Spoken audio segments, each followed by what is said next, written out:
ஓம் ஸ்ரீ குருப்யோ நமः. ஹரி ஓம்.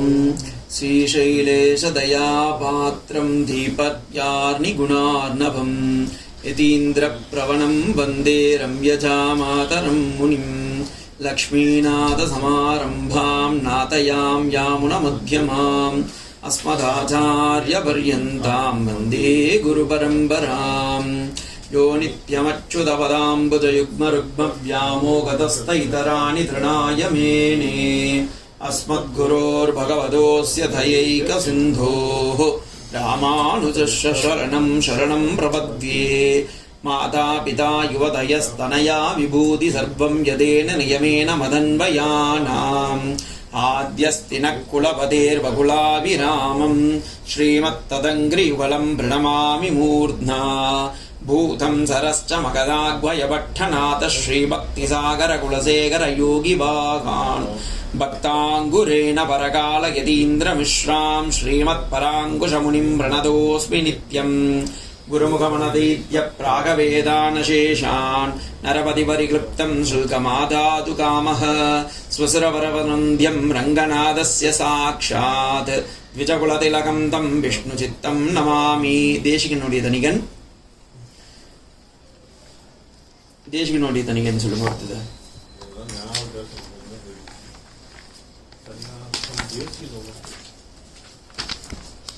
ஸ்ரீமான் வெங்கடநாதார்ய கவிதார்க்கிக கேசரி வேதாந்தாச்சார்ய வர்யோமி சந்நிதத்தாம் சதாகிருதி.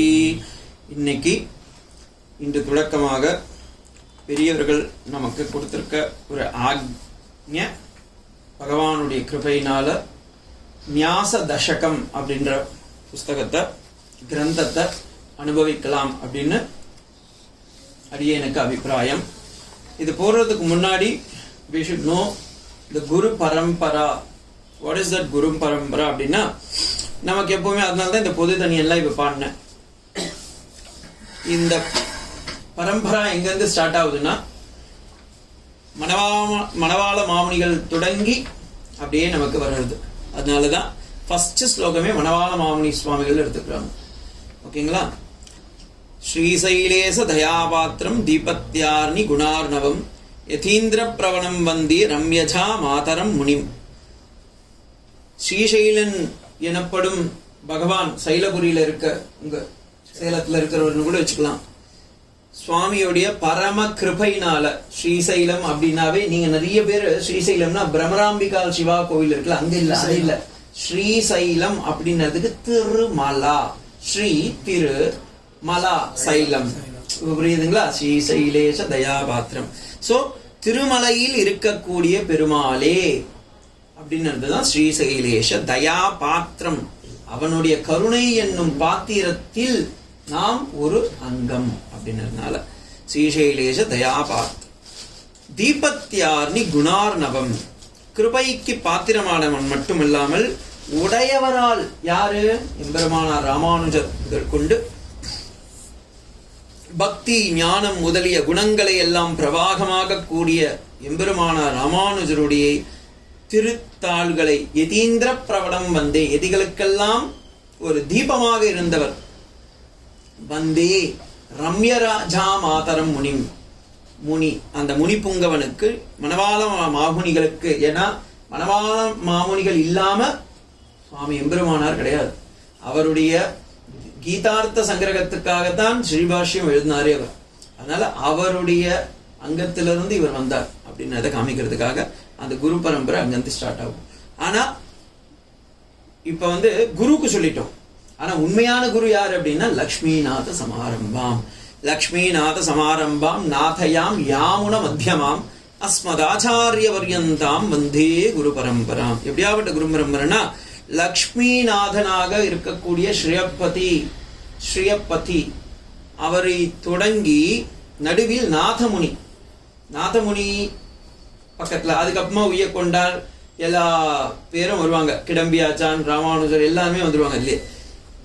நாதயாம் யாமுன மத்தியமாம் அஸ்மதாச்சாரியாம், இப்ப இருக்கிற ஜிஆர் சுவாமிகள் வரைக்கும், அகோபிலமடம் ஜிஆர் ஆகட்டும், அன்னங்கரார் ஆச்சாரியார் ஜிஆர் ஆகட்டும், வேதாந்த தேசிகன் பரம்பரையில இருக்கிற ஜீயர்கள் ஆகட்டும், அத்தனை பேரும் உள்ளர சேர்த்துக்கோங்க. அதுலேயே யாரை விட்டேன்னு சொல்லக்கூடாது, அப்போ எல்லாருமே சொல்லணும், அதெல்லாம் டைம் இல்லாதனால அப்படி சொல்லிடுறேன். அஸ்மத் ஆச்சாரிய பரியந்தாம் அத்தனை பேர்களையும் அந்த ஸ்ரேம் குரு பரம்பரையிலேருந்து யார் தொடங்கமாக நம்மாழ்வார் பரம்பரையிலேருந்து நாதயாம் யாமன முத்தியமாம். ஏன்னா முதல் நம்ம ஸ்ரீ வைஷ்ணவ சம்பிரதாயம் எப்படி தொடங்குச்சுன்னா இவர் நம்மாழ்வார் மதுரகவி ஆழ்வார் போய் சித்தின் வயிற்றில் சிறிய தொண்டு பிறந்தால் அது எத்தை தின்று இங்கே கிடக்கும்னு சொல்லி சும்மா இருந்தவர் மேல ஒரு கல்லை தூக்கி போட்டு பேசுறாரு. அதுக்காக இந்த சம்பிரதாயம் ஸ்டார்ட் ஆகி அங்கிருந்து 4000 பிறந்து அங்கிருந்து அதுக்கப்புறமா மணவாள மாமணிகள் சுவாமி கொடுத்த அந்த 21 கீதார்த்த சங்கிரகம், இதையெல்லாம் ஆழ்வார்களுடைய ஈரச்சொற்களை எல்லாம் ராமானுஜர் சேர்த்து அதை அப்படியே தன் பரம்பரையில எடுத்துட்டு வரணும்னு அதுக்காக ஸ்ரீ வைஷ்ணவ சம்பிரதாயம் அப்படின்னு எடுத்துட்டு அதை தான் எல்லாம் எடுக்கிறாங்க. இப்ப லட்சுமிநாதன் முதல் சிவபதியான நாராயண சுவாமி. அதுக்கு அடுத்தது இவர் யார்கிட்ட சொல்லி கொடுத்தாருன்னா விஸ்வக்சேனர், சேனை முதலியாரா இருக்கக்கூடியவர்கிட்ட. நிறைய கோவில்ல போய் பாத்தீங்கன்னா விநாயகரியே சேனை முதலியார்னு சொல்லுவாங்க. சில கோவில்ல பாத்தீங்கன்னா அவர் தனியா ஒரு சந்நிதியை வச்சிருப்பாங்க. சோ அவர் யாருன்னு வச்சுக்கோங்க நீங்க எப்படின்னா சேனை முதலியார்னு இருக்கார். அவருக்கு இருந்து அப்படியே அந்த பரம்பரை வந்ததுனால அந்த இதுல அடுத்தது நம்ம யாருக்கு நமஸ்காரம் பண்ணோம். ஏன்னா இவங்கெல்லாம் நம்ம இருக்கும்போதோ நம்ம இல்லாத போதே இருந்துட்டு போயிட்டவங்க. ஆனா நம்ம இருக்கும்போது இன்னைக்கும் நம்ம அனுபவிக்கிறோம்ல, அதுக்கு காரணமா இருக்கிறவர் யாருன்னா ராமானுஜ சுவாமிகள், பெருமானார் உடையவர், பாஷ்யக்காரர் அப்படின்னு எல்லாம் சொல்லக்கூடிய ராமானுஜர். அவருடைய இதுதான் அடுத்த தனியன்னா புது ஸ்லோகம். அவங்களுக்காக சொல்ல வேண்டிய நமஸ்கார ஸ்லோகம்னு அர்த்தம். யோனித்யம் அச்சுத வதாம்புஜம் யுக்மருக்ம வியாமோகதஸ்த இதராணி திருநாகியமேனி அஸ்மத் குருவர் பகவதோஸ்ய தயைக சிந்து ராமானுஜஸ்ய சரணம். சரணம் வித்தியாசம் இருக்கு. சரணத்தில் சரணம் அடைகின்றேன், பாதத்தில் சரணம்னா சரணம் அப்படின்னா சரண்டரிங், அடைக்கலம் அடைகின்றேன் அப்படின்னு அர்த்தம். அதுதான் சரணமகம் பிரபத்தி அப்படின்ற.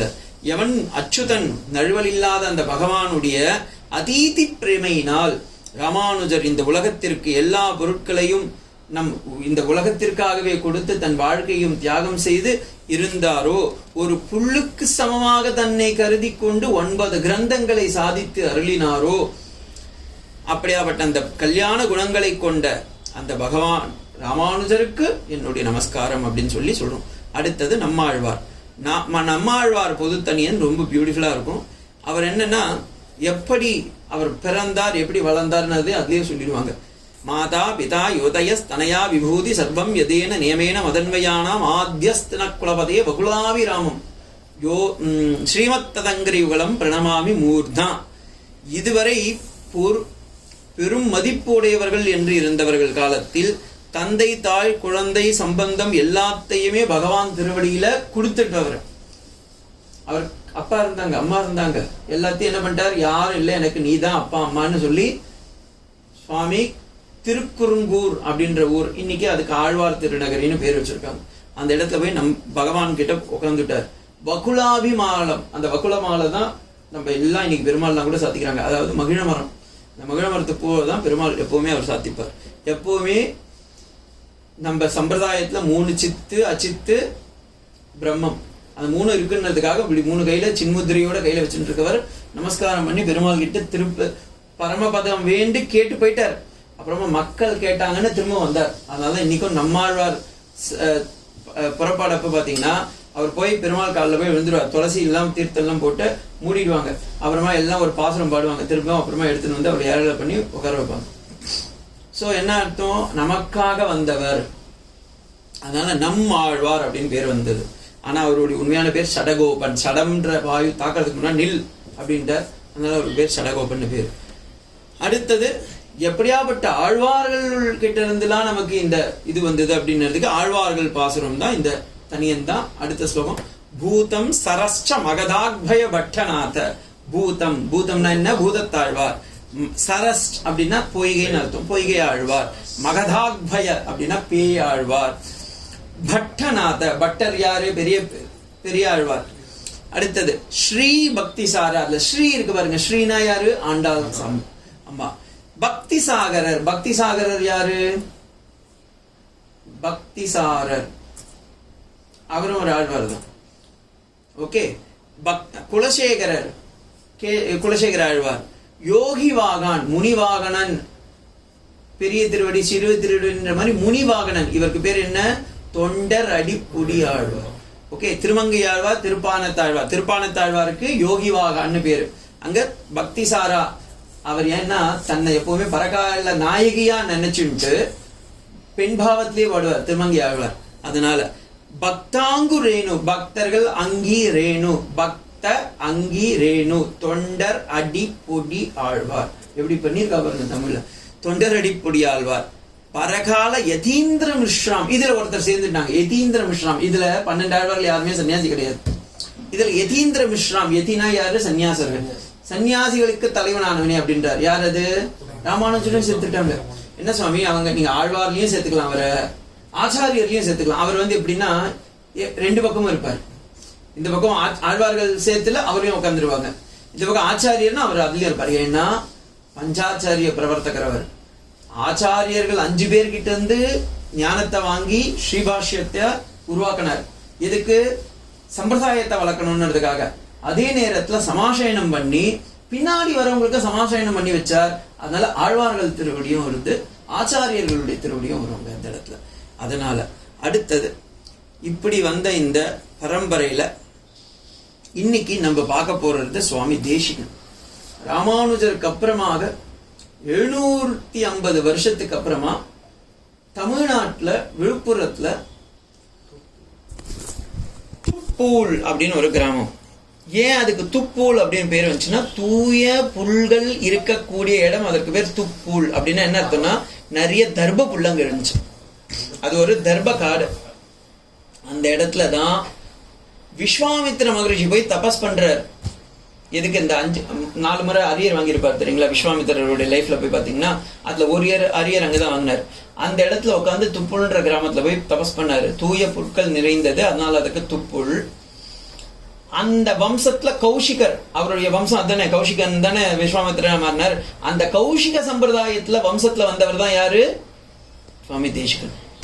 சுவாமி தேசிகன் எப்படியாப்பட்ட பரம்பரையில வந்தாருன்னா, நம்மாழ்வாருக்கு அப்புறமா நாதமுனி, நாதமுனிக்கு அப்புறமா உய்யக்கொண்டான், உய்யக்கொண்டானுக்கு அப்புறமா மணக்கால் நம்பிகள், மணக்கால் நம்பிகளுடைய பையன் பெரிய நம்பி, அவருக்கு அப்புறமா பின்னாடி வந்தவர் கிடாம்பி ஆச்சான், கிடாம்பி ஆச்சானுக்கு பின்னாடி வந்தவர் ஸ்ரீபாஷ்யக்காரருக்கு அப்புறமா கிடாம்பி ஆச்சான், கிடாம்பி ஆச்சானுக்கு பின்னாடி வந்தவர் கிடாம்பி ராமானுஜ பிள்ளான், அவருடைய கிடாம்பி ராமானுஜ பிள்ளானுடைய பையன் தான் கிடாம்பி பத்மநாபாச்சாரியார்.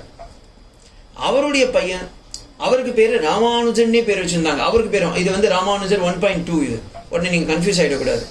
அது ராமானுஜர் 1, இவர் ராமானுஜர். இவருக்கு இன்னொரு பேர் இருக்கு, அப்பில்லான்னு ஒரு பேர் இருக்கு. சுவாமி இவ்வளவு பேர்லாம் எப்படி ஞாபகம் வச்சிருக்குன்னு கேட்காதீங்க. அதுக்காக தான் நம்ம இவ்வளவு சொல்றது, ஓகேங்களா? ஏன்னா அவங்க குரு பரம்பரையை காப்பாற்றணும்ல. ப்ளீஸ், இவ்வளவு அபிச்சின்னமா வந்திருக்கு பாருங்க. அந்த வம்சத்துல வந்தவர் தான் வேதாந்த தேசிகன். இவர் எப்போ பிறந்தார் அப்படின்னா 12th செஞ்சுரியில, தட் இஸ் சம்சுருதீன் இல்துத்மிஷ் முகலாயர்கள் வம்சத்துல. சுவாமி அவருக்கும் இவருக்கும் ஏன் பாரத தேசத்துல அப்ப என்ன நடந்துச்சுன்னு தெரிஞ்சாதான் தேசிகனுடைய சாதனை என்னன்னு புரியும். 12வது நூற்றாண்டுல ஸ்லேவ் டைனஸ்டின்னு அங்க இருக்கு. முகலாயர் பீரியட்ல அடிமை வம்சம்னு அந்த அடிமை வம்சத்துல அந்த சண்டை போடும்போது ராஜாங்கள்லாம் அவங்களுடைய இதுல இது கொடுப்பாங்க, என்ன சொல்வீங்க, தண்ணி கொடுப்பாங்க அந்த பொணத்துக்கு அடிபட்டவனுக்கெல்லாம். அந்த வம்சத்துல இருந்து வந்தவன் தான் இல்துத்மிஷ். அந்த இல்துத்மிஷோடைய பொண்ணு பேர் தான் ரசியா சுல்தான் பானு பேகம். அவங்களுடைய வம்சத்துல இருந்து வந்தவன் தான் பாபர், துக்ளக்கு எல்லாமே. அதுக்கப்புறமா இந்த சம்பிரதாயம் அங்க வருது நார்த் இந்தியால. இங்க பாத்தீங்கன்னா தென்னில் உதித்தது ஒரு சிங்கம். அது பேர் என்ன? வேதாந்த சிங்கம். அதுதான் வேதாந்த ஆச்சாரிய வரியோமே சன்னிதத்தாம் சதாகிருதி. எப்பவுமே பகவானியே தன்னுடைய பாதத்துல வச்சிருந்தவர் தான் சுவாமி தேசிகன். இந்த சுவாமி தேசிகனுடைய இன்னொரு சிறப்பான ஒரு விஷயம் அப்படின்னு சொன்னா, 1268 இருந்து 1369 வரைக்கும் இருந்தார். தட் இஸ் 1268 இருந்து 1369 வரைக்கும். இவர் நிறைய புஸ்தகம் எழுதியிருக்கார். கண்டாவதாரமா பிறந்தவர். பகவான் ஒவ்வொரு ஆழ்வாரும் ஒவ்வொரு அவதாரம்னு சொல்லுவாங்க. அப்ப இவர் யாருடைய அவதாரம்னா பெருமாளுடைய மணி, அந்த மணியுடைய அவதாரமா பிறந்தவர். அவருடைய அப்பா பேரு அனந்த ஆசுரி அப்படின்னு பேரு, அவங்க அம்மா பேரு தோதாராம்பா அப்படின்னு பேரு. இவங்க 2 பேருக்கும் மகனா பிறக்கிறாரு. பிறந்ததுல இருந்தே ஞான சிங்கம். 7வது வயசுலயே அவருக்கு நிறைய ஞானம் வந்துருது.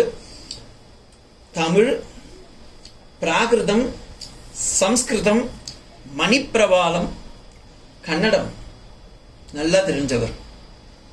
ஹிந்தியும் நல்லா தெரியும், பேசுறாரு ஒரு இடத்துல. ஆனா நிறைய கிரந்தம் எழுதியிருக்கார். ஒரே ஒரு இடத்துல மட்டும்தான் சொல்றாரு, நான் 120 கிரந்தம் எழுதியிருக்கேன். ஆனா நம்ம கிட்ட அவ்வளவு இல்லை. ஏன்னா இருக்கிற கிரந்தத்தையும் நம்ம படிக்கிற நேரம் இல்லை. அது ஒண்ணு, காலத்தின் கோலத்தினால நிறைய பேர்த்து. ஆனா இவருடைய இதுல ரொம்ப பிடிச்சது, ரொம்ப இதுவன்னா, இவருடைய உண்மையான பேர் வெங்கடநாதன் அப்படின்றது தான் அவருடைய உண்மையான பேரு. 7 வயசுலயே அவர் என்ன பண்றாரு, அவருடைய ஆச்சாரியன் கிட்ட போய் நான் கத்துக்கணும் அப்படின்னு கேட்கிறார். ஆச்சாரியன் யாரு? அப்பில்லான் என்று அழைக்கப்படும் ராமானுஜ சுவாமிகள். அவர்கிட்ட போய் வேதாந்த கத்துக்கிறாரு. அப்ப அவர் என்ன பண்றார், நிறைய கிரந்தம் எழுதியிருக்கார். உரையா எழுதியிருக்கார், புரோசா எழுதியிருக்கார், போயட்ரியா எழுதியிருக்கார், நிறைய சாதிச்சிருக்கார். அதுல சுவாமி பாஷ்யக்காரர் எழுதின பகவத்கீதா பாஷ்யத்துக்கே தத்துவமுக்த அகலாபம்னு எழுதியிருக்கார், தாத்பரிய நிர்ணயம்னு எழுதியிருக்கார், நியாய சித்தாஞ்சனம்னு எழுதியிருக்கார், நியாய குசுமாஞ்சலின்னு எழுதியிருக்கார். நிறைய அந்த மாதிரி இதெல்லாம். அதுல நம்ம இப்ப பார்க்க போற கிரந்தம் பாத்தீங்கன்னா ஞாச தசகம். இந்த ஞாச தசகம்ன்றது எங்க வருது ஃபர்ஸ்ட் நமக்கு அது தெரியணும்ல. see if at all we know what is meant by ஞாச தசகம், then only we can able to go further. so இந்த ஞாச தசகம்ன்றது என்ன அப்படின்ற இந்த புஸ்தகம் ரொம்ப ரொம்ப இம்பார்ட்டன்ட்.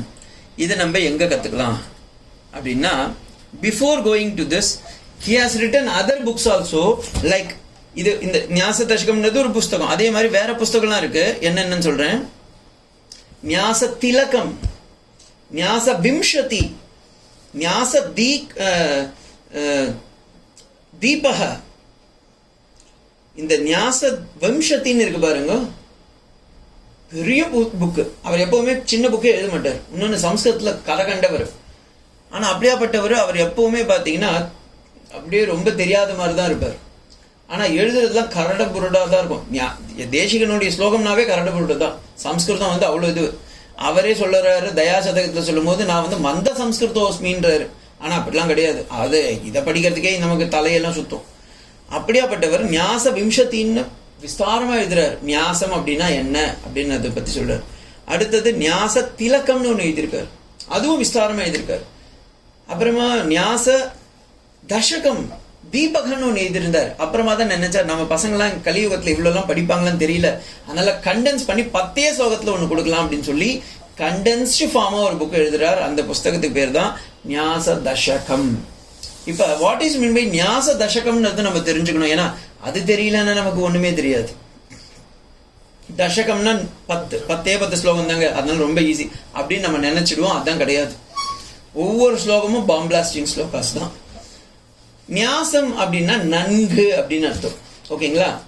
பரநியாசம், அங்கநியாசம், கரநியாசம் அப்படின்லாம் சொல்லுவாங்க. அப்படின்னா என்ன, நம் அங்கங்களை ஒன்றாக தொட்டு அந்த இடத்துல பகவானை 7 பண்ணிப்போம்.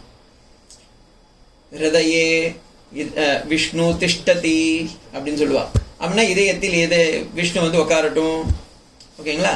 அது மாதிரி நாசிகாபியாம் சரஸ்வதி திஷ்டேதாம், அது மாதிரி ஒவ்வொரு இடத்துலயும் ஒன்று சொல்லுவா.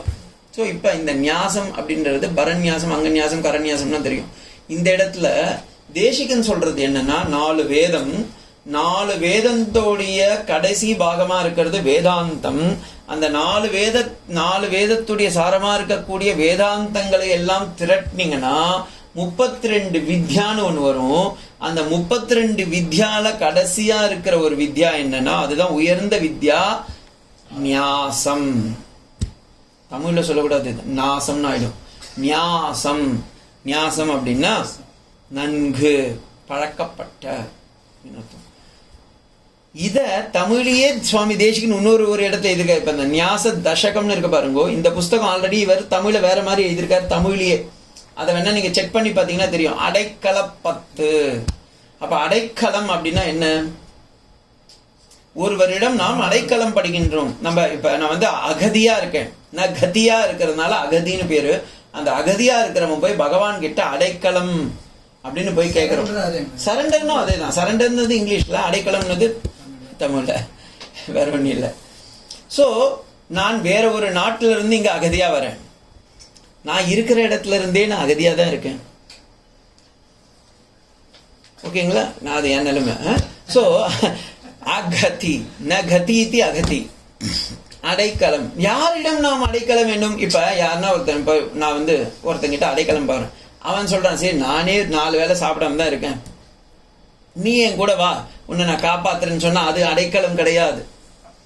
நம்ம ஒருத்தங்கிட்ட அடைக்கலம் போறோம்னா அவன் முதல்ல உயர்ந்தவனாக இருக்க வேண்டும்.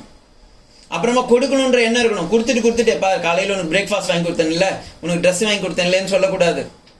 அப்ப நம் இருக்கக்கூடிய ஒரு பொருள் உயர்ந்த வஸ்துவாக இருந்தால் அதனிடம் அடைக்கலம் அடைந்து தஞ்சம் புகுந்து அவன் கொடுக்கறத நம்ம எப்படி ஏத்துக்கிறோம்னா பிரசாதமா. ஆர்டர் கொடுக்கல நீங்க அவங்கிட்ட போய். இப்போ ஒருத்தர் வீட்டுக்கு நீங்க அகதியா போயிட்டீங்கன்னு வச்சுக்கோங்களேன், சுவாமி நாளைக்கு எனக்கு காலையில பீஸா கொடுத்துருங்க, ஈவினிங்ல பர்கர் கொடுத்துருங்கலாம் ஆர்டர்லாம் போட முடியாது. அவ என்ன கொடுக்குறாளோ கஞ்சோ கேப்பங்களியோ அதை வாங்கி சாப்பிட்டு கம்முன்னு தான் போகணும். அதே போல இங்க பகவானிடத்தில் நாம் அடைக்கலம் அடைகின்றோம். அவங்கிட்ட வேற எதுவும் கிடையாது. ஆனா நம்ம கேட்கவும் மாட்டோம், சுவாமி எனக்கு இதை கொடு அதை கொடுன்னு கேட்க மாட்டோம்.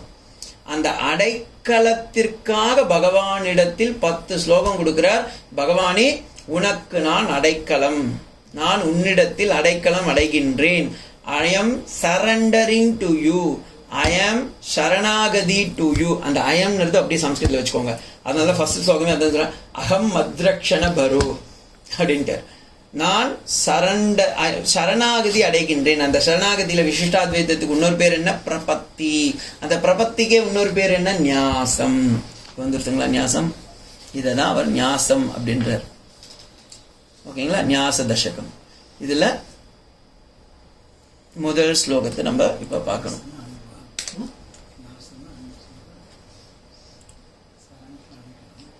ஏதாவது டவுட் இருக்குங்களா? இதுல எடுத்துக்கலாம், தாராளமா எடுத்துக்கோங்க, தப்பு இல்லை. அப்படியே சொல்லிக்கோங்க. தசகம்னா 10 சொல்லிட்டேனே. ஓகே, ஞாச தசகம். ஓகேங்களா? சோ நான் பகவானே உன்னிடத்தில் சரணாகதி அடைகின்றேன். சரணாகதிக்குனே வந்த புஸ்தகம் இது. எப்படி ஒருவனிடம் சரணாகதி அடைய வேண்டும், யாரிடத்தில் சரணாகதி அடைய வேண்டும், அதற்காக தான் அவங்க சொல்லும்போது சொல்லுவாங்க, இதை எம்பெருமான ராமானுஜருடைய வழியிலிருந்து சொல்லணும்னா பிரபத்தி அப்படின்றதுக்கு எப்படி என்ன மிக்க உயர், இதை நம்மாழ்வார் சொல்றார், மிக்க உயர்நிலையும் மெய்யாம் உயிர்நிலையும் தக்கவனும் தொக்கியலும் அப்படின்னு சொல்லுவாங்க. தமிழ்ல இருக்கும், நம்மாழ்வார் பாசுறோம், ஹோம்ஒர்க் உங்க எல்லாருக்கும் அதை பார்த்துக்கோங்க. அதுக்கு சான்ஸ்கிரிட்ல ஒண்ணு இருக்கு. எப்படி பிரபத்தி அடையணும் அப்படின்னும் போது, பிராப்தஸ்ச பிரம்மணோ ரூபம் பிராப்தியஸ்ச பிரத்யகாத்மனஹ பிராப்தி உபாயம் ஃபலம் செய்வ ததா பிராப்தி நியோகதஹ. இதுதான் பிராப்தி, இதுதான் பிரபத்தின்னுடைய சாரம். யாரிடத்தில் கொடுக்க வேண்டும், எவரிடத்தில் சரணாகதி அடைய வேண்டும், எப்படி சரணாகதி அடைய வேண்டும், எதன் மூலமாக சரணாகதி அடைய வேண்டும், சரணாகதி அடைஞ்ச பிறகு எதையும் எதிர்பார்க்க கூடாது. முதல்ல பகவானே நான் உனக்கு சரணாகதி பண்ணிட்டேன். சில பேர் பண்ணுவாங்க, சுவாமி நான் என்ன பண்ணேன், கருடத்தாழ்வார்கிட்ட ஒரு சரணாகதி பண்ணியிருக்கேன், தாயார்கிட்ட ஒரு சரணாகதி பண்ணியிருக்கேன், பெரிய ஆழ்வார்கிட்டையும் ஒரு சரணாகதி பண்ணியிருக்கேன், பெருமாள்கிட்டையும் ஒரு சரணாகதி பண்ணேன்னா அது சரணாகதியே கிடையாது. ஒருத்தர்கிட்ட தான் கொடுக்க முடியும், உயிரை ஒருத்தங்கிட்ட தான் கொடுக்க முடியும். ஒருத்தர்கிட்டையும் ஆளை நீ கை எடுத்துக்கும், நீ கால் எடுத்துக்கும், நீ மூக்கு எடுத்துக்கணும்னு சொல்ல முடியாது. அப்ப மிக்க உயர்நிலையை மெய்யாம் உயிர்நிலையோடு சேர்ந்து நாம் அவனிடம் தஞ்சம் என்று கொடுக்க வேண்டும். அம்மாழ்வார் ரொம்ப அழகா சொல்லியிருக்காங்க அந்த பாசுரத்துல. சோ அப்படி நமக்கு எது தடையா இருக்கு, அதான் ஆணுகூல்யஸ்ய வர்ஜிதக பிராதிகூல்யஸ்ய. ஆணுகூல்யமா எது இருக்கோ அதெல்லாம் எடுத்துக்கணும். பகவானே நமக்கு எது எதெல்லாம் நல்லதுன்னு நினைக்கிறோமோ, இப்ப கோயிலுக்கு போறது நல்லது, பகவத் கைங்கரியம். சில பேர் ஒருத்தன் கேட்டான், ஒரு குழந்தை கைங்கரியம் சொல்றீங்க எப்போ பதில் அப்படின்னா என்னன்னு கேட்டான். கிங் கிம் ந கரோதி இது கைங்கரிய. பகவானுக்கு என்னென்னலாம் பண்ண முடியுமோ அதெல்லாம் பண்ணது. ஒரு பெருக்கிறது ஒரு கைங்கரியம் தான், சந்தனம் அரைக்கிறது ஒரு கைங்கரியம் தான், ஒரு திருத்துழாய் பரிசின் கொடுக்கறது ஒரு கைங்கரியம், ஒரு மாலை கட்டது ஒரு கைங்கரியம் தான், உக்காந்து பகவான் பேச்ச கேட்கறீங்களே இது ஒரு கைங்கரியம் தான். கேட்கிறவா ஒரு கைங்கரியம், சொல்றது ஒரு கைங்கரியம். ஸோ சச்சிந்தனம் தத்கதப்பானம் போதயந்தம் பரஸ்பரம் துஷ்யந்திச்ச ரமந்திச்சன்னு அங்க நாரத பக்தி சூத்திரத்தில் அவர் சொல்றார். பிரகலாதன் சொல்லும் போது என்ன சொல்றாரு? நவவித பக்திய சொல்றார். அங்க சொல்லும் போது என்ன சொல்றாரு? ஸ்ரவணம், கீர்த்தனம், விஷ்ணு சேவ, பாதனம், அர்ச்சனம், பந்தனம், சக்கியம், ஆத்ம நிவேதனம், 9 விதமான பக்தி. ஸோ இதுதான் நவவிதா பக்தின்னு அவர் சொல்றார். இங்க அதையே எல்லா நேரத்திலையும் உட்காந்து பேசுறது, உட்காந்து இது பண்ணிட்டு இருக்கிறது, எல்லா வேலையும் பகவானுக்காக செய்யறது. ஆனா இந்த மாதிரி சரணாகத்தின்றது ஹையஸ்ட் லெவல்ல சுவாமி தேசிகன் எடுத்துன்னு வந்து 10 பாட்டுல கொடுத்ததுதான் ஞாச தசகம் அப்படின்னு பேர் வச்சுருக்கார். ஓகேங்களா? இப்ப இந்த யார் தேசிகன்றது உங்களுக்கு தெரிஞ்சு போயிடுது, அவர் என்ன கிரந்தம் எழுதியிருக்காருன்னு தெரிஞ்சு போயிடுது. இதுல கடைசி ஸ்லோகம் எடுங்க. இந்த கடைசி ஸ்லோகத்தோடைய பாருங்க. ஸ்ரீமான்யத வஞ்சாங்கம் மத்ரக்ஷண பரார்ப்பணம் அச்சீகர ஸ்வயம் ஸ்வஸ்மின் அதோகணிக நிர்பரஹ. இந்த ஸ்லோகத்துல பார்த்தீங்கன்னா எல்லா ஸ்லோகத்திலையும் எப்பவுமே தேசிகன் என்ன பண்ணுவார்? தேசிகன் மட்டும் இல்லை, எல்லாருமே எல்லா ஆச்சாரியர்களும் ஆழ்வார்களும் பண்ணியிருக்காங்க இந்த வேலையை. அவங்க எந்த ஸ்லோகத்தை சொன்னாங்க அப்படின்னத கடைசியில சொல்லுவாங்க. ஒன்னில ஒரு பாட்டி எழுதினா கூட பாருங்களேன். சொக்க புரந்தர விட்டலர ராணி பாக்யாத் லக்ஷ்மி பாரம்மா. அப்ப சொக்க புரந்தர விட்டலன ராணி, அந்த பாட்டு யார் எழுதினது? புரந்தரதாச. தெரிஞ்சு போச்சே சுவாமி. தியாகராஜருடைய எந்த பாட்டு எடுங்கோ கடைசி லைன்ல என்ன சொல்லுவாரு? இதி தியாகராஜலு அப்படின்னு முடிப்பாரு. அப்படின்னா என்ன அர்த்தம்? அவர் தான் எழுதினான்னு தெரிஞ்சு போச்சு. ஓகேங்களா? தேசிகனுடைய மத்த பிரபஞ்சம் எல்லாம் போய் பாருங்கோ, அவருடைய பேரை போட்டு வச்சிருப்பாரு. தயாசதகத்துல போய் பாருங்க, கடைசி ஸ்லோகத்துல போய் பாருங்கோ. காமம் சந்து நிரந்தர கமலம் கஸ்யா அப்படின்னு அந்த ஸ்லோகம் வரும். வரும்போது சொல்லுவார், தேசிகன் துப்புள்ள பிறந்த நான் உனக்கு இந்த பாட்டு எழுதியிருக்கேன் அப்படின்னு சொல்லியிருப்பார். இந்த இடத்துல 10வது பாட்டுல போய் பாருங்கோ. 10வது பாட்டு தான் கடைசி பாட்டு. அந்த இடத்துல அவர் என்ன சொல்றாருன்னா, ஸ்ரீமான் வெங்கடன் இல்ல அது இல்ல ஸ்ரீமான் நியத பஞ்சாங்கம் மத்ரக்ஷண பரார்ப்பணம் அஜீகர ஸ்வயம் ஸ்வஸ்மின் அதோகமிக நிர்பரகன். அவர் பேரையே காணுங்க இங்க. ஏன் சுவாமி அவர் பேரை எழுத மறந்துட்டாரா? இல்ல இதுக்கு முன் அப்புறமா இன்னொரு பாட்டுலாம் இருக்கா? ஏன்னா தசகம்னாவே 10 தான். இப்ப 11 ஸ்லோகம் போறதுக்கு இது இல்ல. அப்ப 10வது ஸ்லோகத்துல அவர் பேரை போட்டிருக்கணும். ஆனா அவர் பேரே போடல. அப்படின்னா என்ன அர்த்தம்? நான் தான் எழுதனேன்ற பேரையே அவர் கொடுத்துக்கல. ஏன்னா அந்த கடைசி ஸ்லோகத்துல இந்த ஞாச தசகத்தோடைய ஸ்பெஷாலிட்டி அதுதான். பகவானே நான் கொடுக்கறதுக்கு எதுவுமே இல்லைன்னு சொல்லிட்டாரு. சொல்லிட்ட உடனே இந்த 10வது பாட்டு நான் தான் எழுதுன்னு சொல்ல முடியுமா? சொல்லுங்க. அதுதான் தேசிகன். இப்படி குருட்டனைஸ் பண்ணி படிச்சாதான் நமக்கு படிப்பு வரும். எல்லா ஸ்லோகத்தையும் எழுதிருப்பாருங்க, ஆனா இந்த ஸ்லோகத்தை மட்டும் எழுதல. ஏன்னா he knows that I am not the giver at all and you are not taker at all. இதுவே உன் அனுகிரகம் தானே சுவாமி. அப்ப நான் எப்படி உனக்கு கொடுக்க முடியும்? நீ எப்படி இதை எடுத்துக்க முடியும்? அந்த லெவலுக்கு வந்துட்டார். அதனால அவர் 10வது சொன்னார், அச்சீகர ஸ்வயம் ஸ்வஸ்மின் அதோகமிக நிர்பரஹ. இதனால இதோடு நான் நிறுத்திக்கிறேன் அப்படின்ட்டு. என்ன மாதிரி ஒரு லைஃப்ல சுவாமி தேசிகன் இந்த ஒரு பார்வையில இப்ப நம்ம என்ன பண்ண போறோம்? ஒவ்வொரு ஸ்லோகமா பார்க்கணும். இந்த ஸ்லோகத்தை ஒவ்வொரு ஸ்லோகம் நீங்க நினைப்பீங்க 10 ஸ்லோகம் தானே சுவாமி, 1 ஹவர்ல முடிச்சிட மாட்டேல அப்படின்னு நினைப்பீங்க. ஆனா ஒவ்வொரு ஸ்லோகமும் 1.5 ஹவருக்கு மேல எடுக்கலாம். அவ்வளோ பெரிய ஸ்லோகம் இது. அவ்வளோ இதுவை பாருங்க. நான் சொன்னேன்ல, இந்த இதுவெல்லாம் எழுதியிருக்காங்க. ஆணுகூல்யஸ்ய சங்கல்பம், பிராதிகூல்யஸ்ய வர்ஜிதக, ரக்ஷஸ்யசி விஸ்வாசக, போக்திருத்வ வர்ணனம் தத கார்பண்யம் இதி. இந்த 5 இருந்தாதான் ஞாசம் பலிக்கும். பகவானிடத்தில் நாம் அடைக்கலம் அடைய வேண்டும் என்றால் இந்த 5 இருக்கணும். 1 ஆணுகூல்யஸ்ய சங்கல்பக. உங்களுக்கு நான் இதெல்லாம் ஷேர் பண்ணிடுறேன். அவ்வளோ உத்துலாம் பார்க்காது, இதெல்லாம் ஷேர் பண்ணிடுறேன். ஆணுகூல்யஸ்ய சங்கல்பக, டூ வாட் ஹீ லைக்ஸ். உங்க இஷ்டத்துக்கு ஏதாவது ஒன்று நினைச்சுட்டு அதை நான் பகவானுக்கு எடுத்துன்னு போய் சமர்ப்பணம் பண்றேன்னு சொல்லி இந்த கொக்கி போட்டு தொங்கின்னு இருக்கிறது, நம்ம கல்லை கட்டி உருட்டின்னு இருக்கிறது, இந்த வேலைலாம் வேண்டாம். பகவான் என்ன நினைக்கிறானோ அதை நம்ம செய்யணும். நம்ம நினைக்கிறத பகவானுக்கு எடுத்துன்னு போய் கொடுக்க கூடாது. அவனுக்கு எது பிரீத்தி. அப்ப என்ன அர்த்தம்? சாஸ்திரம் என்ன சொல்லியிருக்கோ அதானே பகவான் சொல்றான். எஸ்ய உஸ்வாசக வேதகன், என்னுடைய உஸ்வாச நிஸ்வாசமே வேதம்னு பகவானே சொல்லியிருக்கான். அப்போ மூச்சு காத்தா இருக்கிறது வேதம்னா அவனுக்கு எது பிடிக்கும்? ஏன்னா எல்லாருக்குமே நம்ம மூச்சு தான் பிடிக்கும். மூச்சு இல்லைன்னா பேச்சு போச்சு. அப்ப அவனுடைய வேதமா இருக்கிறது பிரகாரம் நடக்கிறது. எப்படி நீங்க வேதாந்த சார பாருங்க எப்படி லிங்க் பண்றேன். வேதாந்த சார என்ன பார்த்தேன்? குரு உபதேச சாஸ்திர வாக்கியேஷு ஸ்ரத்தா. குரு சொல்லியிருக்கணும், சாஸ்திரம் சொல்லியிருக்கணும், அந்த உபதேசம் பலிக்கணும். அப்படி இருந்தாதான் ஸ்ரத்த இருக்க முடியும். அதே மாதிரி இந்த இடத்துல ஆணுகுல்யஸ்ய சங்கல்பக. ஆணுகுல்யஸ்ய சங்கல்பனா பகவான் விருப்பம் எதுவோ அது பிரகாரம் நான் இருக்கு. பகவான் விருப்பம் என்ன? காலையில இருந்து சந்தியாவந்தனம் பண்ணு, பூஜை பண்ணு, உன்னுடைய அகங்காரத்தை விட்டுட்டு அடியேன்னு சொல்லி என்னுடைய பொற்பாதங்கள்ல புகுந்துக்கோ. பிராதிகூல்யஸ்ய வர்ஜிதக. அதற்கு ஆப்போசிட்டா இருக்குல்ல, அந்த பகவான் லைக் டிஸ்லைக்ல இருக்குல்ல, அதெல்லாம் நம்ம விட்டுடணும். பகவானுக்கு எது டிஸ்லைக்கு? டாஸ்மாக்ல நிக்க கூடாது, அது டிஸ்லைக் தானே. பகவான் சொல்லலையே தஸ்மாத் சாஸ்திரம் பிரமாணம்னு சொல்லியிருக்கான சொல்லி கண்டி. தஸ்மாத் டாஸ்மார்க் பிரமாணம்னு சொல்லவே இல்லை பகவான். அதனால டாஸ்மார்க்கை விடு. சத்தியம் வத. சத்தியம் வத இல்ல, சத்தியம் வத. சத்தியத்தை கொள்ளுன்னு சொல்லல, சத்தியத்தை பின்பற்றுன்னு சொல்ற.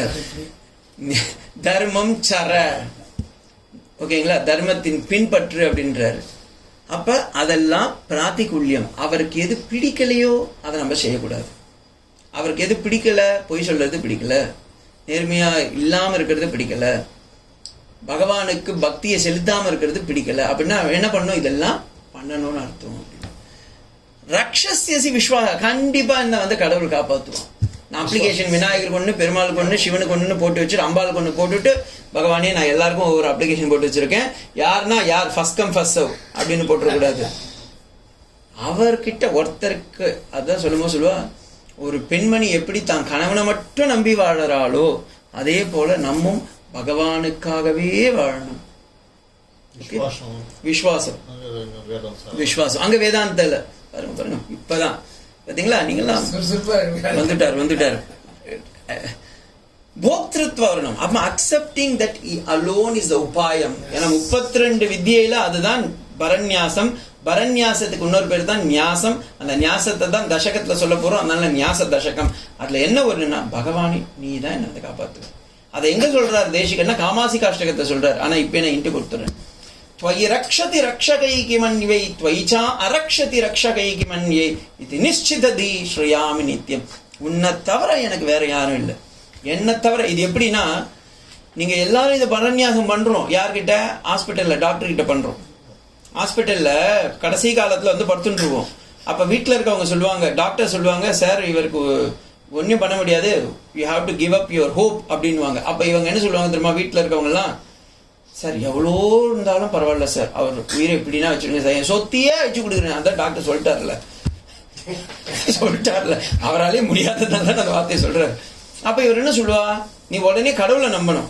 கடவுளை நம்பாம என்ன தெரியுமா, டாக்டர் டாக்டர் எப்படின்னா என் மாங்கல்யத்துக்கு வழி காமிங்கம்மா, நீ கட்டினதுக்கு அவர் என்ன பண்ணுவாரு? அந்த கார்டியோ அட்டாக்னு அவர் 10 இருப்பாங்க, 4 ஸ்டென்ட் வச்சிருப்பாங்க ஆல்ரெடி. அப்ப கார்டியோ டாக்டர் உடனே முதல்ல கண்ணாடியை கேட்டுவார். பார்த்திருக்கீங்களா? முதல்ல கண்ணாடியை கேட்டுவார். அப்படின்னா என்ன அர்த்தம்? கண்ணு தெரியல அவருக்கு என்ன அர்த்தம்? சில குழந்தைங்க our it is hope has gone, we have give up our hope அப்படின்வாங்க. ஆனா இவங்க என்ன சொல்லுவாங்க, அப்பதான் அந்த மாமி உடனே யாருக்கிட்ட நான் எப்படின்னா என் தாலியன்னா அடகு வச்சு உங்களுக்கு நான் ஃபீஸை கொடுத்துட்றேன், அவரை எப்படின்னா பழிச்சு வச்சுடுங்கன்னா, ஓகே நல்லது. நமக்கு வீட்லயே ஆத்துக்காரி பட்டு புடவை கேட்டுட்டே இருந்தா இதுதான் ஒரே வழி, அப்ப கட்டி கொடுங்கம்மா அப்படின்னு கேளுங்களேன், கட்டிக்க மாட்டேன். அதான் இதுதான் ஈஸ் அலோன் இஸ் உபாயம். பகவானே நான் உனக்குத்தான் அடிமை அப்படின்றது தெளிவா தெரியணும். இது தெரிஞ்சா மட்டும்தான் இது. அடுத்தது கார்பண்யம். அவன் எவ்வளவு கிருபா தயாலுல அவன் நம்மளை காப்பாற்ற. ஒரு மரத்தை வச்சவனுக்கு உலகத்தை அளக்க தெரியும் போது அந்த உலகத்துல இருக்கிற பாக்டீரியா வைரஸ் எல்லாம் காப்பாத்துறவன் நம்மளை காப்பாற்ற மாட்டான். இதுதான் I don't have anything to give you return. ஆனா நீ கொடுக்கிற கிருபை அபார கருணா சிந்து, உனக்கு ஈக்குவல் வேற எதுவுமே இல்லப்பா. அந்த எண்ணம் எப்பவுமே இருக்கணும். பாருங்க, ஒருவேளை நம்ம நினைப்போம், நிறைய பேர் நினைப்பாங்க, இதுதான் சயின்டிபிக்கா இன்னைக்கு பசங்க எல்லாமே நினைக்கிறது, இல்லையா நான் சம்பாதிக்கிறேன் சார் அதனால தான் சார் எனக்கு பணம் வருது, இதுல எங்க சார் பகவான் வரான்? நீ சம்பாதிச்சாலும் நீ சாப்பிடுறது குடலுக்கு கீழே இறங்குதே, அது உன்னுடைய தயையினால இறங்குதா, பகவானுடைய கிருப்பையினால இறங்குது. அது இறங்கி ஒழுங்கா டைஜஸ்ட் ஆகுது, அது பகவான் கட்டாட்சம். மூச்சை நீயா உன்னாலேயே நிறுத்த முடியுமா? எவ்வளவு நேரம் நிறுத்தி வைக்க முடியும் சொல்லுங்க? பட்டுன்னு போயிடும். அப்படியே இல்லைனாலும் அவன் கரெக்டா நீ தூங்கினாலும் அவன் நீயே அவனை நினைக்கலனாலும் அவன் உன்னை நினைச்சு உனக்காக நிஸ்வாசம் பண்ணிட்டு இருக்கானே, அப்ப அந்த பகவான் எவ்வளவு கிருப்பா சொல்லுங்க. பிறந்ததுல இருந்து இறந்தது வரைக்கும், பிறந்தது நம்ம கிட்ட கையில இல்ல, லைஃப் ஸ்டார்டிங்கே நம்ம கிட்ட கிடையாது. இந்த ஊர்ல இன்னாருக்கு இந்த அம்மாவுக்கு தான் நான் பையனா பிறப்பேன்னு யாருன்னா கனவு கண்டாலா? யாருன்னா அப்படி ஆப்ஷன் எடுக்க முடியுமா? Swami can you please customise the my berth, எனக்கு இன்னாருக்கு இந்த இடத்துல இப்படிதான் நான் பிறக்கணும்னு சொன்னா பகவான் சொல்லலாம் அது என் கையிலேயே இல்லையா அப்படின்னு. ஏன்னா நம்ம பண்ண பாவத்தினால தானே பின் திரும்ப பூலோகத்துக்கு வரமே. இறக்கிறது சரி, பிறக்கிறது தான் இந்த நிலைமை. இறக்கிறது இன்னைக்கு நான் சாக முடியும்னு யாருன்னா, அன்லெஸ் சூசைட் அட்டெம்ப்ட் அது பண்ணக்கூடாது. That even we don't can't. ஏன்னா கழுத்துல தொங்குவான், அப்புறமா ஹாஸ்பிட்டல்ல உயிரோடு இருப்பான், அது வேற விஷயம். அதுவும் கரெக்ட். ஸோ இறப்பும் பிறப்பும் நம்மிடையே இல்லை. ஆனா இதற்கு நடுவுல பகவான் கிருப்பையா நமக்கு எல்லா நேரத்திலையும் கூட இருந்து நமக்கு ஒரு குழந்தைய காப்பாத்துற அம்மாவை மாதிரி நம்ம கூட இருந்து காப்பாத்தின்னு இருக்கான். அப்படியாப்பட்ட அந்த பகவானுக்கு நம்ம திரும்பி என்ன கொடுக்க போறோம் சொல்லுங்க? ஒரு ஹாய் பாய் கூட கொடுக்கறது இல்லை. காலையில எழுந்து ஒரு நமஸ்காரம் பண்றோமா? நைட்ல தூங்கும் போது அட்லீஸ்ட் ஒரு நமஸ்காரம் பண்றோமா பகவான்? ஒரு தேங்க்ஸ் கிவிங் இருக்கா நம்ம கிட்ட? இல்லையே. அதுக்கு தான் தேசிகன் சொல்றாரு, இல்லப்பா we have to thank you, இந்த இது இனிமேனா தேங்க் பண்ணுங்க அப்படின்னு சொல்லி தான் இது சொல்றாரு. இந்த ஞாச தசகத்தை கத்துண்டேல்னா அடைக்கல பத்துவ நீங்க இந்த சம்ஸ்கிருதம் தெரிஞ்சுதான் கத்துக்கணும்னு அவசியம் இல்லை. இதுல இருக்க பொருளை தெரிஞ்சுட்டீங்கன்னாவே தெரிஞ்சு போயிடும். பகவான் நமக்கு எப்படியெல்லாம் கருணை கட்டாட்சத்தை புரிஞ்சுட்டு இருக்கான், நம்ம அவங்கிட்ட என்ன திருப்பி கொடுக்க போறோம், நம்ம என்ன கொடுக்கறதுக்கு இருக்கு அப்படின்றது அந்த இடத்துல காமிக்கிறார். இததான் முதல் ஸ்லோகமா சொல்றார். அதுக்கு முன்னாடி அவருடைய தனி என்ன நம்ம இப்ப முதல்ல பார்த்துலாம். இப்ப எல்லாருடைய தனி நம்ம பார்த்தோம். தேசிகனுடைய தனிகன் ஸ்ரீமான் வெங்கடநாதாரிய கவிதார்க்கிக கேசரி வேதாந்தாச்சாரியோ வர்கியமே சந்நிதத்தாம் சதா ஹிருதி. என்னுடைய சதா ஹிருதியில், எதுனா ஹிருதி பாவயாமி அப்படின்னு ஒரு ஸ்லோகம் சொல்வேல, இதயத்தில். இதயத்துலன்னா ஏன்னா இந்த இடத்துல இதயம்னுறாங்கன்னா இதயத்துலதான் தி இருக்கு.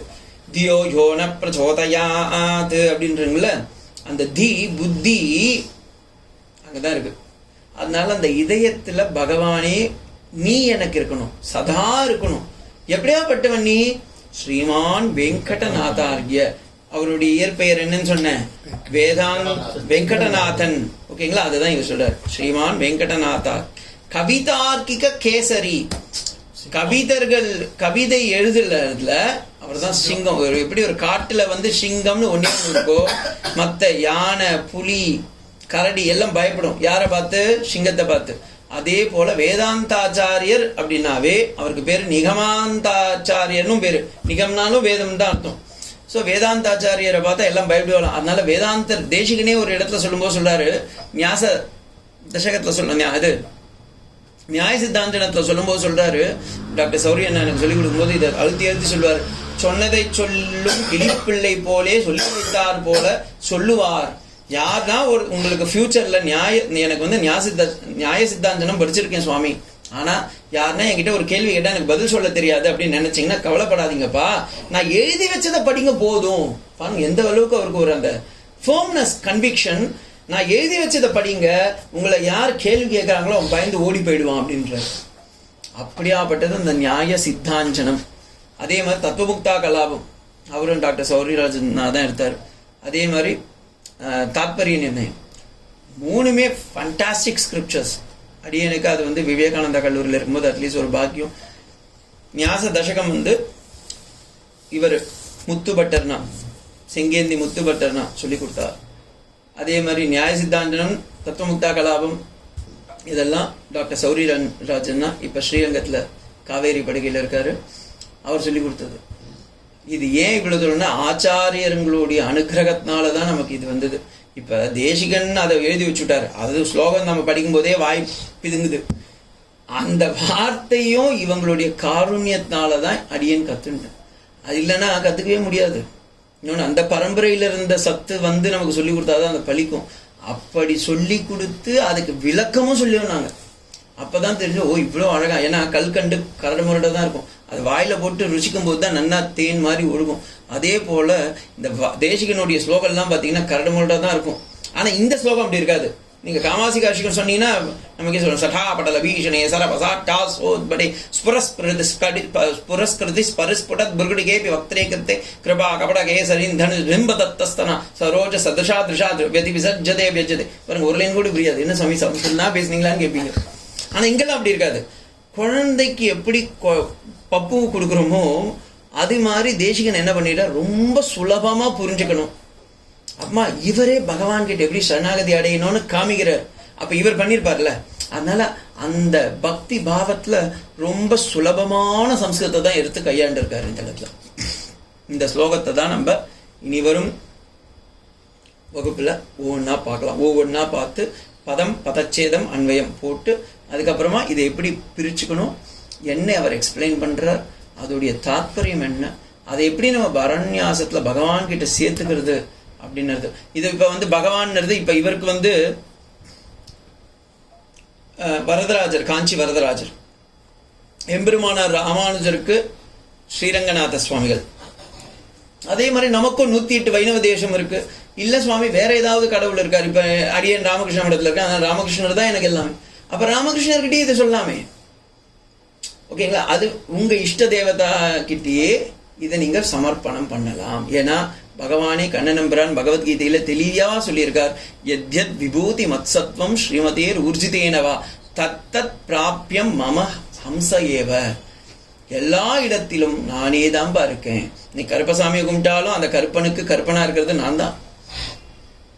நீ சிவனை கும்பிட்டாலும் பெருமாளை கும்பிட்டாலும் ஒண்ணு, ஏன்னா எல்லாமே நான் தான். அதனால்தான் பகவத்கீதையில கண்ணன் தெளிவா சொல்றாரு, ருத்ரானாம் சங்கரோஸ்மி.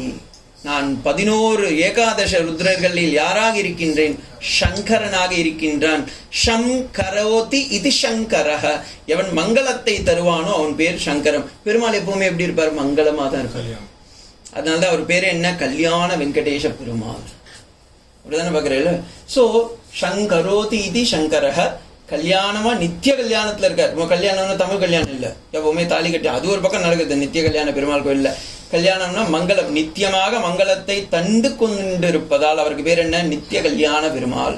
அப்படி இருக்கிற அந்த பகவானிடத்தில் இந்த ஞாச தசகத்தை பகவானுடைய அனுகிரகத்தோட பக்தர்கள் நம்ம எல்லாமே சேர்ந்து கோஷ்டி சேவையில அனுபவிப்போம் அப்படின்றத வச்சு பகவான் கிட்ட பிரார்த்தித்து விடைபெறுவோம்.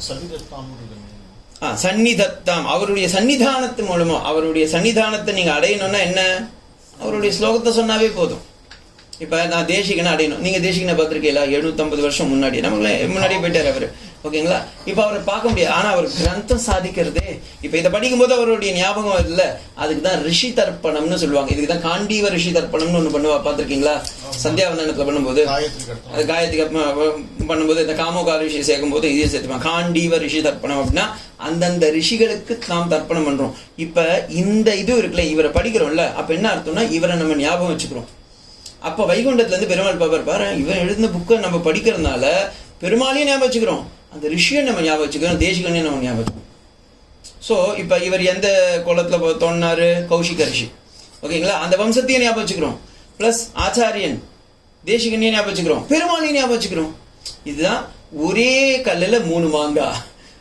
பெருமாள், ஆச்சாரியர், அந்த வம்சாவழி.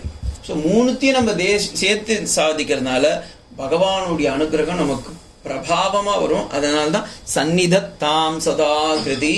அவனுடைய நம்மளுடைய இதில எப்பவுமே எப்படி இருக்கணும்னா அவனுடைய ஸ்லோகங்கள் எல்லாம் பலிக்கணும். அவன் அனுகிரகம் இல்லைன்னா இதுல ஒண்ணுமே நம்ம சொல்ல முடியாது. ரிஷி சொல்லணும், அப்புறமா அவர் சொல்லி கொடுக்கணும், எழுதி கொடுத்த ஆச்சாரியன் நமக்கு சொல்லி கொடுக்கணும். அடுத்தது இதெல்லாம் சொல்லி கொடுத்தா பகவான் புத்தியில உட்காரணும். இல்லைன்னா எல்லாம் கேட்போம், பகவான் 2 காது கொடுத்துருக்கான், ஒரு காது என்ட்ரன்ஸ், இன்னொரு காது எக்ஸிட்னு போயிடும்.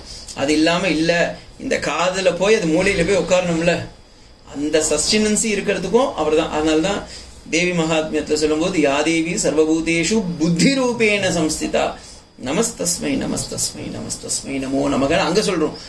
அதே மாதிரி பகவத்கீதையில சொல்லும்போது கண்ணனம்பரானும் சொல்றாரு, மத்த ஸ்மிருதி ஞானம் அபோகனம் ச அப்படின்ற வார்த்தையை யூஸ் பண்றாரு. இப்ப அர்ஜுனா நல்லா தெரிஞ்சுக்கோ, உனக்கு ஞாபகம் மருதி இருக்கா, ஞாபகத்தோடு இருக்கியா, நல்ல புத்தியோடு இருக்கியா, எப்ப பார்த்தாலும் ஃபிங்கர் டிப்ஸ்ல எல்லாத்தையும் கோட் பண்றியா, அதுக்கு காரணம் நீ இல்லப்பா, பகவான். மத்த ஸ்மிருதி ஞானம் அபோகனம் ச அப்படின்றார். இந்த வார்த்தையை எப்பவுமே தெரிஞ்சுக்கிட்டோன்னு வச்சுக்கோங்க.